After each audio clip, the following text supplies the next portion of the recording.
In 1852, Frederick Douglass delivered what is now an often performed speech, a line of which I want to share with you today. What to the American slave is your 4th of July? I answer, a day that reveals to him more than all other days of the year the gross injustice and cruelty to which he is a constant victim. Gross injustice and cruelty. A system rooted in anti-Black racism, theft of indigenous land, and greed.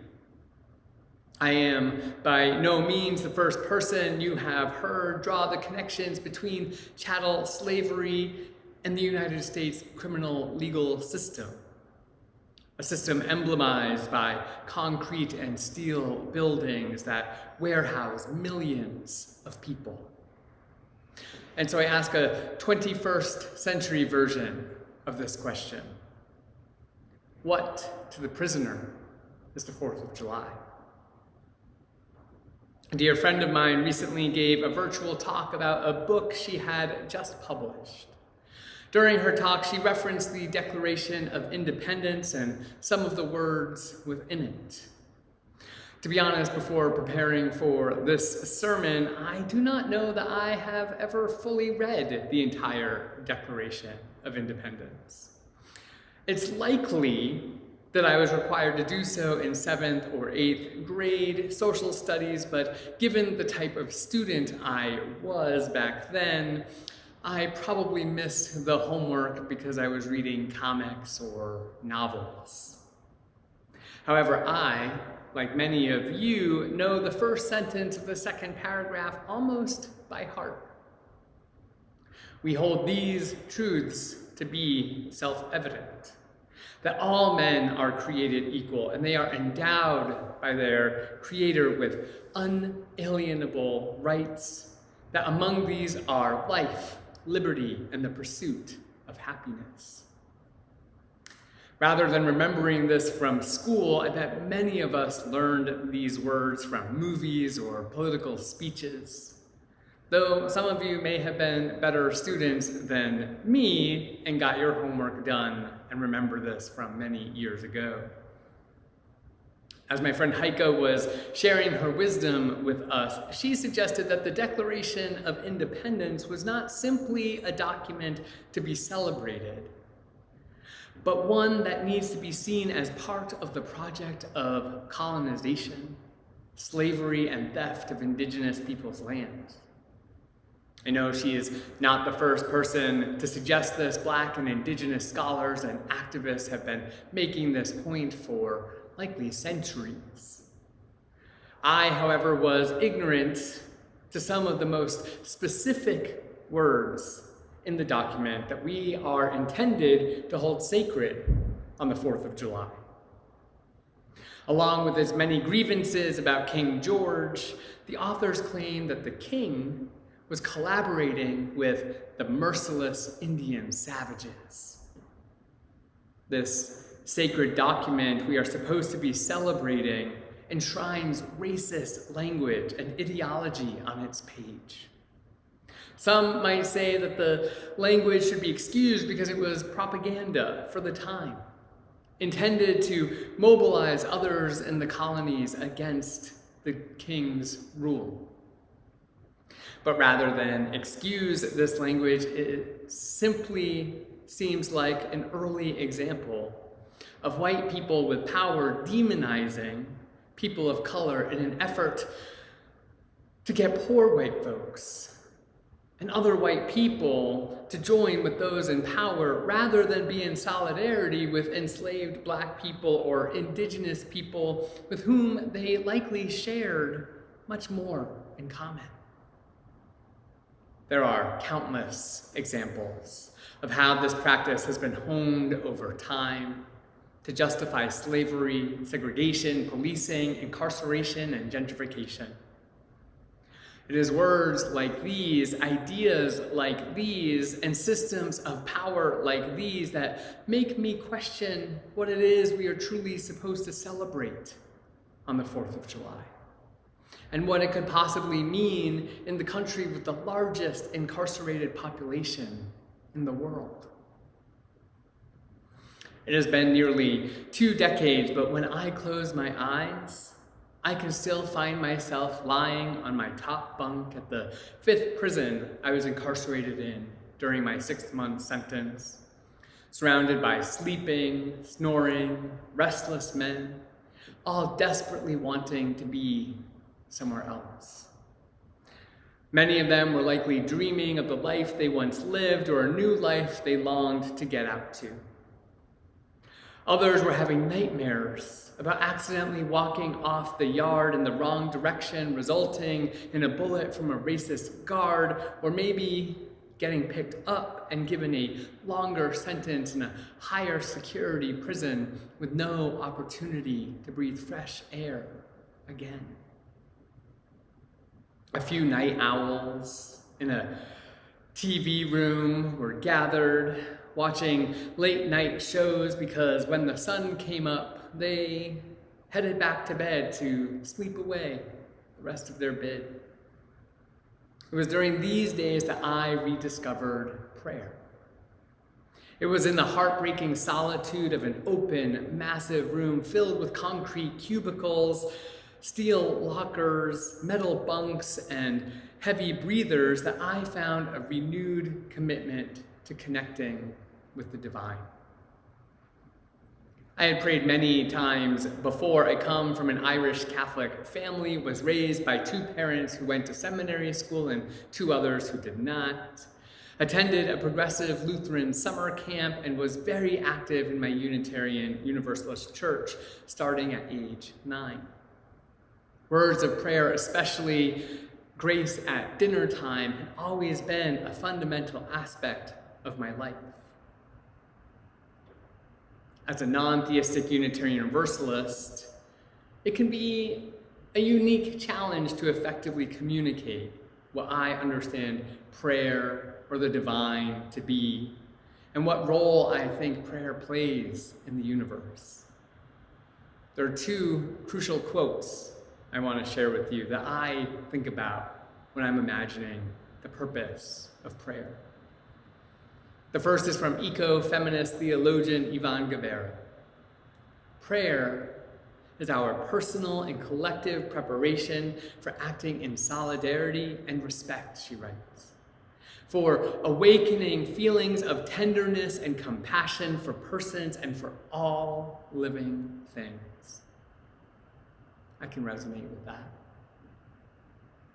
The second is from Unitarian minister John Haynes Holmes.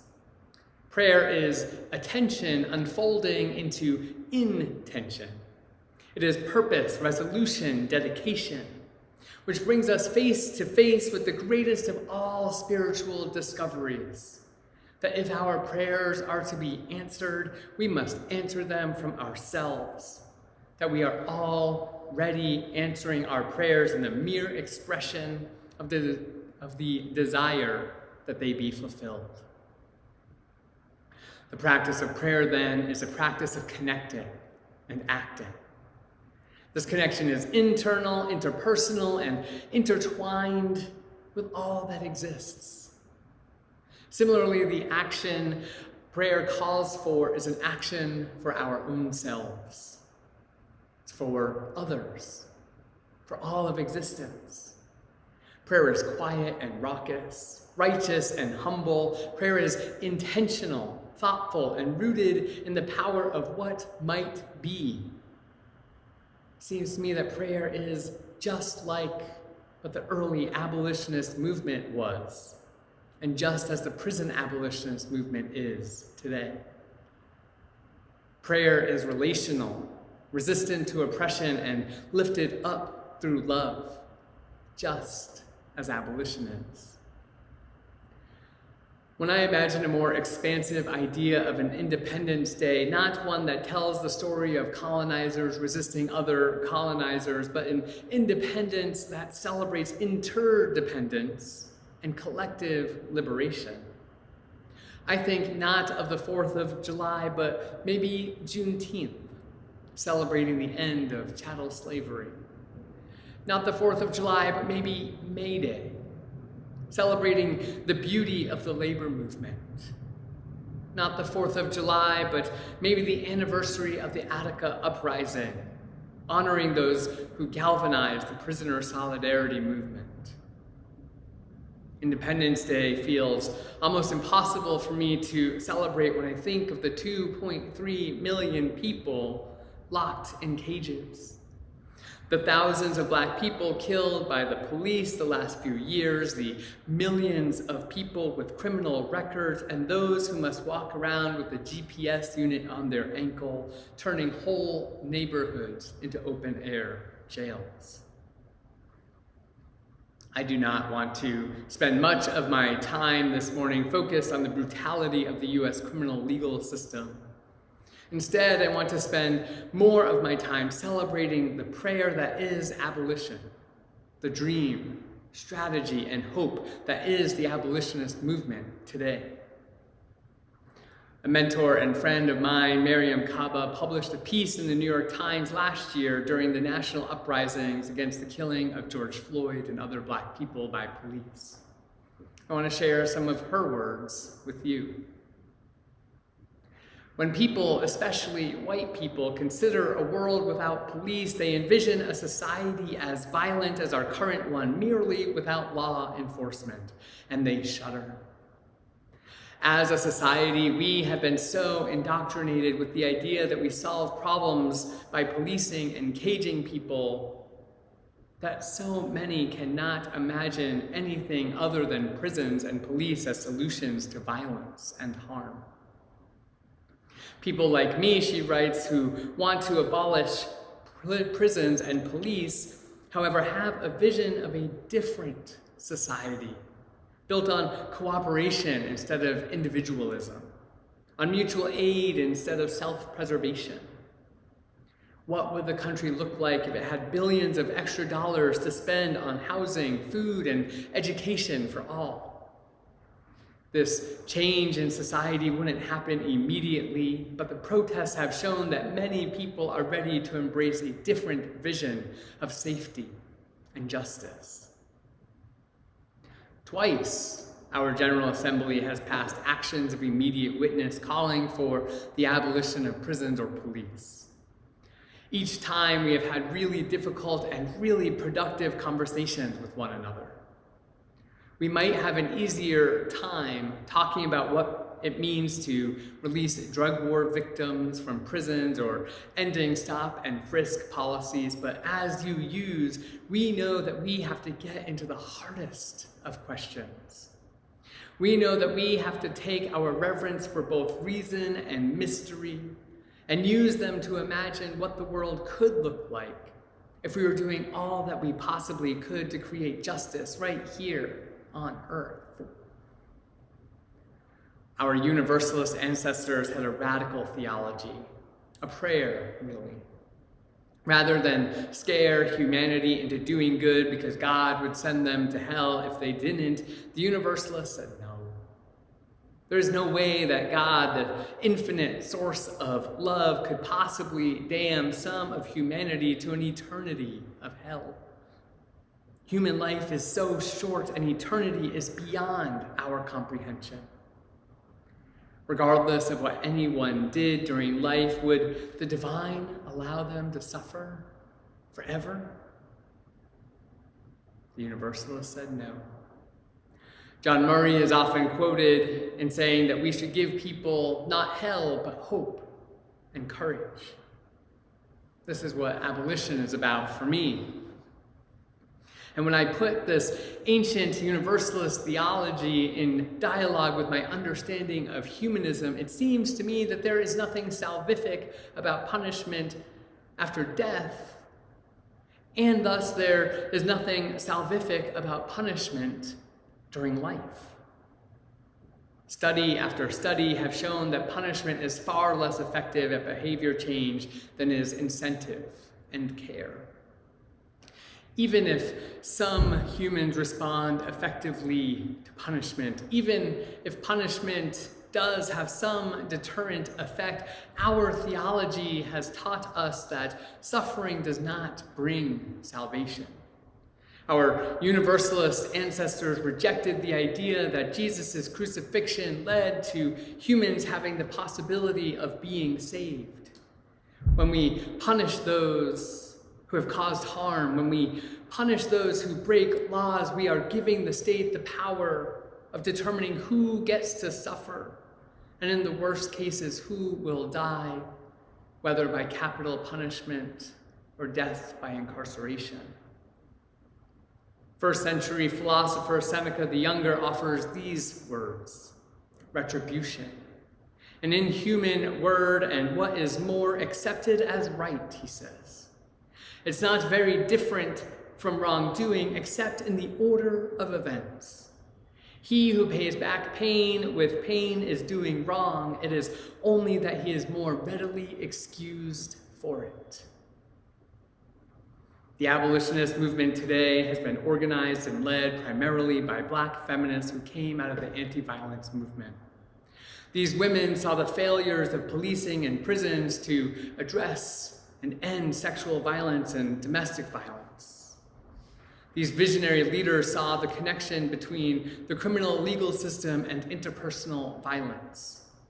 Rather than reduce harm, rather than make communities safer, police and prisons have torn families apart, decimated communities, harmed the environment, and made everybody less safe. The vast majority of those who cause harm to another never spend a day in jail. I would suggest that it is abolitionists who are most committed to ending violence, whether that be gun violence, domestic violence, or state violence. We do not have all the answers, but we are asking the big questions, and we as Unitarian Universalists get to be involved in finding the answers. And so now I want to offer a prayer of independence and interdependence. Loving Divine, may we hold these truths to be self-evident: the truths of love, liberation, and freedom. May all of us find ways to incorporate abolitionist practice into our lives. May we have the courage and wisdom to learn who we can turn to when we see someone in a mental health crisis. May we have the strength and community vision to find solutions to interpersonal violence. May we look beyond a criminal record and see the full person in front of us. As we move forward in creating the answers to this prayer, let us find connections with people who are currently incarcerated by writing letters, visiting, or preparing to support people as they get released. The prayer we make today is that we act with humility as we follow those who have been leading in this work long before us. May we hold our religious ancestors close as we create theologies of abolition for today. And let the people say, Amen.